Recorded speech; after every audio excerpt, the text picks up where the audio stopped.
Waspada, Evergreen siaga 1. Evergreen siaga 1. Hati-hati. Yang ada di bawah. Evergreen siaga 1. Jam 12 jam 12. Ada. Itu tuh kayunya gede banget. Subhanallah, nabrak pintu.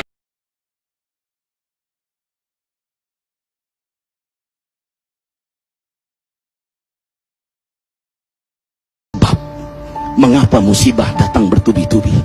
Yang pertama, karena banyaknya maksiat.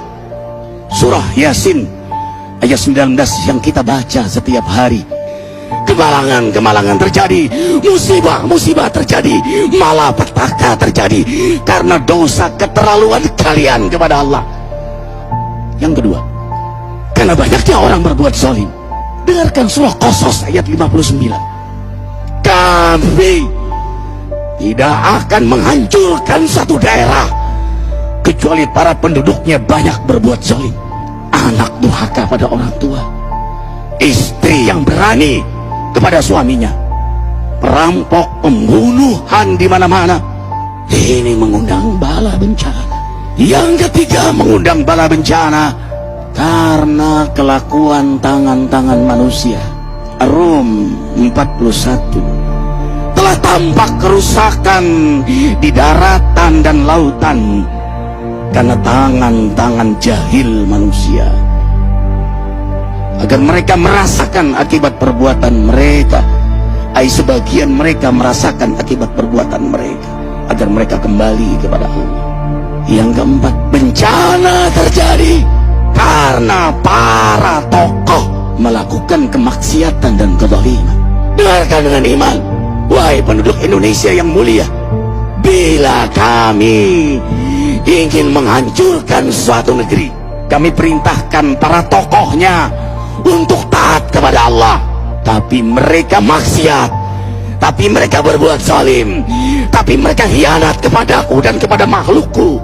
Fahaqa alaihil qaul, maka haklah untuk mereka datang bala bencana seperti kaum Ad, kaum Samud, kaum Lut, kaum Nuh. Kami hancurkan sehancur-hancurnya. Siapa tokoh itu? Para pemimpin kita yang sumpah Al-Quran di kepalanya, demi Allah tidak korupsi. Lalu korupsi. Siapa lagi? Hartawan, orang-orang kaya yang dengan harta berpoya-poya, sombong, maksiat dengan kekayaannya di tengah orang yang banyak menderita. Siapa lagi? Ulama yang menjual ayat-ayat Allah dengan murah. Subhanallah. Yang kelima, mengapa bala bencana terjadi? Karena orang-orang soleh, orang-orang baik diam melihat kemaksiatan dan kemungkaran. Surah Al-Anfal ayat 25. Takutlah kalian dengan musibah yang tidak hanya menimpa orang yang maksiat, orang yang berbuat zalim, tapi juga kalian orang-orang soleh. Maka masa bodoh dengan kemaksiatan bukanlah sikap seorang mukmin.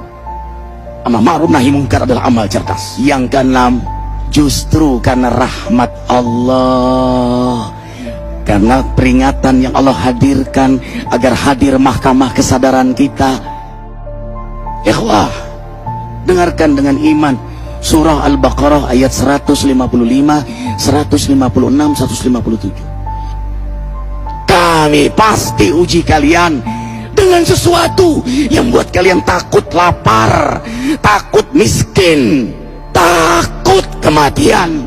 Tapi kabarkan berita gembira bagi hamba Allah yang sabar dari semua ujiannya, yang mereka berkata, sesungguhnya kami milik Allah dan sungguhnya kami akan kembali kepada Allah.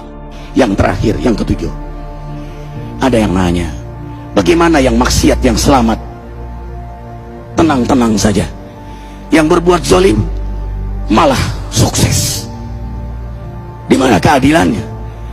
Allah Maha Adil. Dengarkan surah Hud ayat 15-16.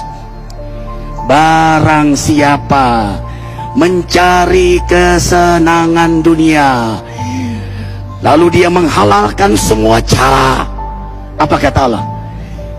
Kami beri, tapi di akhirat tidak mendapatkan secuil pun kenikmatan, malah nikmat di dunianya menjadi bahan bakar azab untuk dirinya. Itulah istidrat. Lalu apa sikap kita sekarang? Orang beriman menjadikan peristiwa apapun sebagai jalan untuk mendekatkan dirinya kepada Allah.